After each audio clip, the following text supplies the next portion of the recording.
Apa nak jadi dengan bola sepak Malaysia ni guys? Tiap-tiap hari aku cover news Malaysia. Tiap-tiap hari aku kena sampaikan berita yang sedih, berita yang tak best. Guys, kembali lagi kali ini update ranking terbaru Malaysia setelah menewaskan Nepalnesia.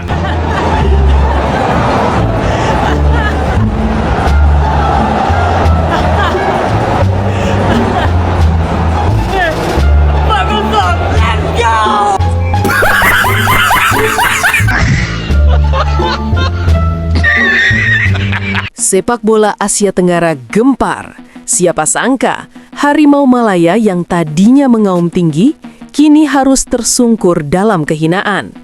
Bukan karena kalah di lapangan, tapi karena skandal kotor di balik meja yang akhirnya terbongkar. Hanya dalam semalam, Malaysia terjun bebas 14 peringkat ke posisi 135 dunia. Sementara itu, musuh bebuyutan mereka, Timnas Indonesia, justru makin terbang tinggi ke peringkat 121. Apa yang sebenarnya terjadi? Benarkah ada pemalsuan dokumen massal? Mari kita bedah skandal terbesar tahun ini. Semua bermula ketika FIFA mencium aroma tidak sedap terkait legalitas 7 pemain naturalisasi Malaysia. Nama-nama seperti Gabriel Arocha hingga Hector Hevel mendadak jadi sorotan dunia. Hasil investigasi FIFA mengejutkan. Federasi Sepak Bola Malaysia atau FAM diduga menggunakan dokumen yang dimanipulasi agar pemain-pemain ini bisa membela tim nasional. FIFA tidak main-main. Banding Malaysia ditolak mentah-mentah oleh CAS. Akibatnya, hukuman berat dijatuhkan. 3 pertandingan internasional Malaysia melawan Cape Verde, Singapura, dan Palestina dianulir dan dinyatakan kalah WO 0-3. Tak hanya itu, poin FIFA Malaysia dikurangi sebanyak 44,96 poin. Inilah alasan utama kenapa peringkat mereka ambruk dari 121 langsung ke 135. Berbanding terbalik dengan tetangganya yang sedang berduka, Timnas Indonesia justru mendapat berkah dari konsistensi mereka.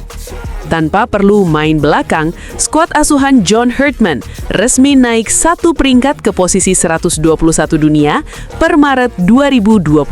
Kenaikan ini memang tipis, tapi sangat berarti. Indonesia kini resmi melewati Malaysia dengan selisih yang cukup jauh, yakni 14 peringkat. Dengan raihan 1.144 poin, Garuda membuktikan bahwa proses yang jujur dan pembinaan yang benar akan membuahkan hasil yang manis. Kini, Indonesia semakin dekat untuk menembus 100 besar dunia, meninggalkan Malaysia yang masih sibuk mengurusi sanksi dan denda miliaran rupiah. Skandal ini menjadi pelajaran mahal bagi seluruh federasi di Asia Tenggara, bahwa naturalisasi bukanlah jalan pintas yang bisa diakali. Kejujuran administrasi adalah harga mati di mata FIFA. Bagi Malaysia, ini adalah pukulan telak yang membuat mereka gagal lolos ke Piala Asia 2027. Sedangkan bagi Indonesia, ini adalah momentum untuk terus terbang lebih tinggi. Bagaimana menurut kalian? Apakah hukuman FIFA untuk Malaysia sudah adil? Dan mampukah Timnas Indonesia segera menembus peringkat 100 besar? Tulis pendapat kalian di kolom komentar. Jangan lupa klik like, subscribe, dan nyalakan lonceng notifikasi agar tidak ketinggalan berita terbaru seputar Garuda. Bisa Timnas Indonesia naik ranking FIFA pakai jalur giveaway.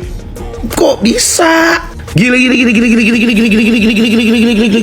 Imbas Timnas Malaysia disanksi AFC, ranking Timnas Indonesia berpotensi naik dan kini duduki peringkat 121 dunia. Timnas Malaysia resmi dihukum oleh AFC akibat penggunaan 7 pemain naturalisasi ilegal. AFC membatalkan kemenangan Malaysia atas Nepal dan Vietnam serta mengubahnya menjadi kekalahan 0-3. Akibatnya, Malaysia kehilangan 6 poin di klasmen grup F kualifikasi Piala Asia 2027 dan dampaknya poin FIFA Malaysia turun sekitar 25 poin dan berpotensi merosot dari peringkat ke 121 ke 129 dunia. Oleh karena itu, Timnas Indonesia mendapatkan kenaikan peringkat lewat jalur giveaway, naik 1 posisi ke peringkat 121 dunia. Mau bangga tapi gimana? Mau bangga tapi naik peringkatnya pakai jalur giveaway? Mau sedih di atas penderitaan orang tapi itu Malaysia? Bingung jadinya nih ya.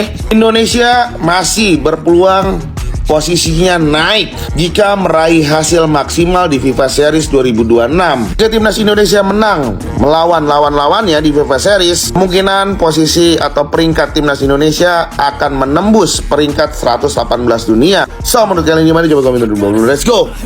Efek tegar tanggal jersey kuning sanksi oleh Papa FIFA dan juga Papa AFC guys ya. Pada akhirnya ranking FIFA King Indo naik lagi cuy. Beset dah guys. Padahalnya guys ya, negara tanggap jersey kuning itu ingin menyusul King Indo, tapi pada akhirnya guys ya, efek 7 pemain naturalisasi palsu cuy ya telah resmi ranking FIFA King Indo dari 122 dunia naik jadi 1 peringkat di 121 dunia cuy. Beset dah. Nih guys ya, efek WO versus Nepal jadi 3-0 dan juga efek WO versus Vietnam jadi 3-0 cuy ya. Otomatis ranking dari FIFA Malaysia menurun secara drastis cuy, dari 121 menjadi ranking 130-an cuy. Semoga aja guys ya nanti di FIFA Series King Indo bisa bantai-bantai dan bisa masuk ke belasan ranking dunia cuy. Aduh, Bergson tak ada dalam skuad Harimau Melaya. Aduh, apa benda ni weh?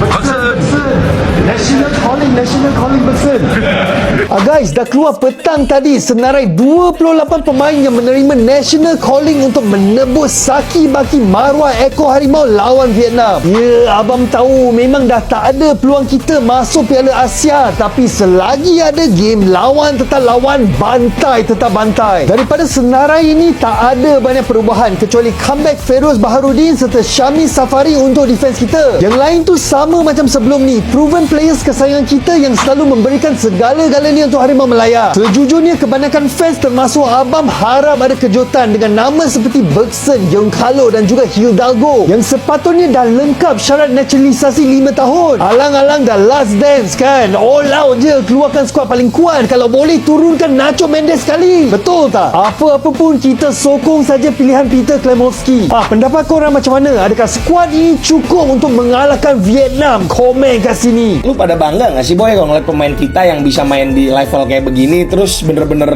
jago gitu, bukan jago di susah-susah.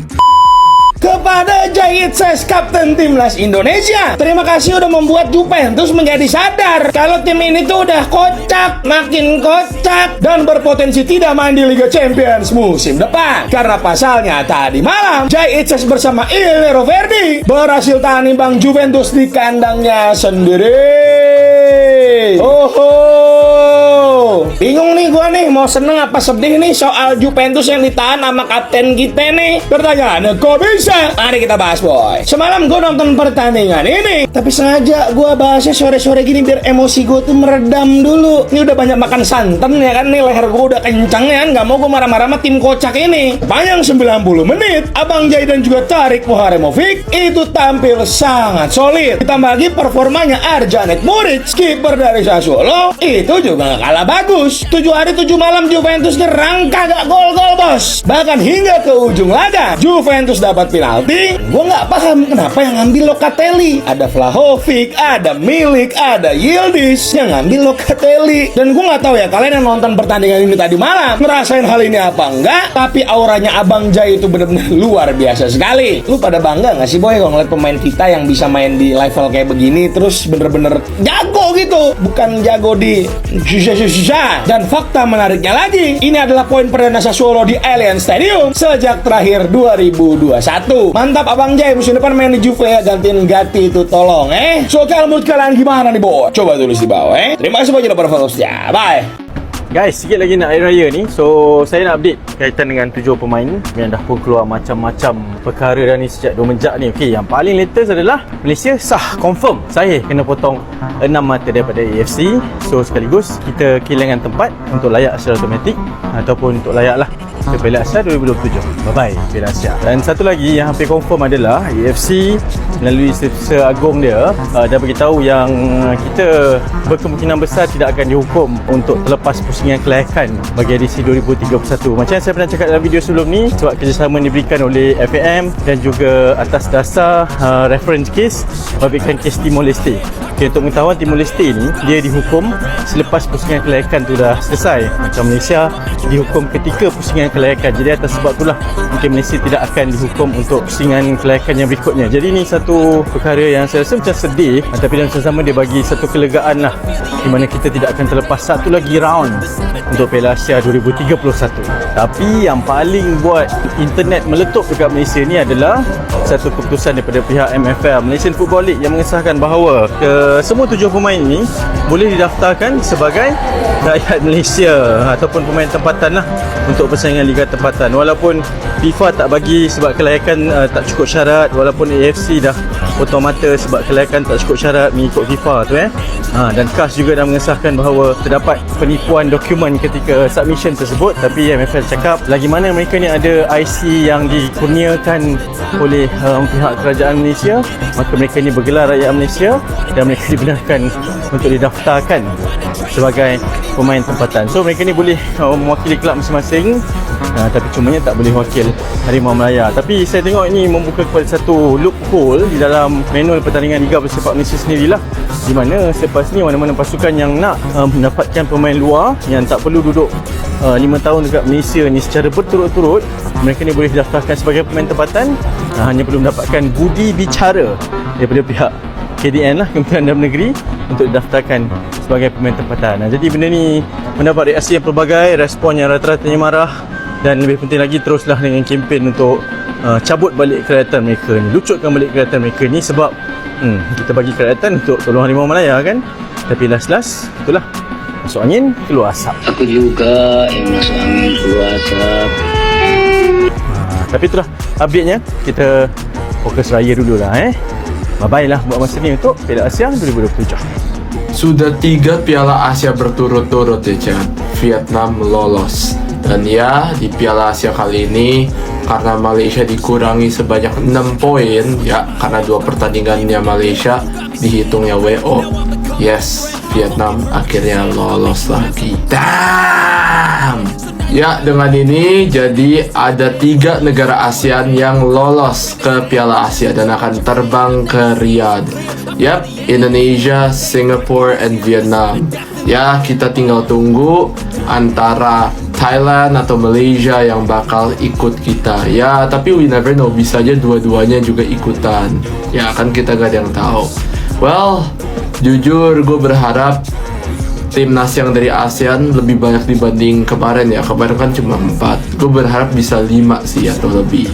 Tanggung jawab yang besar dan beban moral yang sangat-sangat berat yang akan ditanggung Maulud Jisra nih setelah dipanggil John Hartman dan bisa mengeliminasi nih striker atau penyerang timnas seperti Hoki Caraka, Ezra Willian, Jens Reven, dan rekan timnya nih Excel dari Persija yang lebih produktif dan menit bermainnya lebih banyak nih daripada Maulud Jisra. Lagi gue denger-denger ini Maulud Jisra lagi cedera ringan, tetapi tetap dipanggil loh sama John Hartman. Dan menurut gue udah cukup lah penyesuaian suhu, cek ombak, dan waktunya menunjukkan skill tak gol yang lebih banyak untuk timnas Indonesia, yang mana nih kita tuh sebenarnya krisis nih striker yang produktif selain oleh Remeni. Dan gue berharap dan publik juga berharap tinggi nih sama Maulud Jisra, yang mana gue tahu nih ya BS nih kalau di Liga Belanda Pemuda tahun 2025 itu predator loh dengan rasio gol 0,80 over ya. Menurut gue tuh itu ngeri loh, bisa menebus kepercayaannya John Hartman tak gol di FIFA Series nanti. Jadi menurut lo gimana nih Bright tentang pertimbangannya John Hartman manggil Maulud Jisra daripada striker yang lain? Tulis di komen ya Bright, jangan lupa follow gue. Malaysia's dream of qualifying for the 2027 Asian Cup is officially over after a major eligibility scandal. The Asian Football Confederation or AFC has officially punished the Football Association of Malaysia after 7 of their players were found to have used falsified documents to obtain Malaysian passports. The ruling follows a final verdict by the Court of Arbitration for Sports, which earlier found that the players were indeed ineligible to represent Malaysia. Now, in its disciplinary decision, the AFC has said that Malaysia committed offences under Article 56 of the AFC Disciplinary and Ethics Code. So this means that Malaysia's wins over Nepal and Vietnam have been deemed invalid and of course recorded as 3-0 defeats, which means Malaysia will not qualify for the AFC Cup next year. On top of it, the federation has also been fined $50,000 USD. Let me know what y'all think of the punishment, and of course for more on football, follow us guys. Ciao.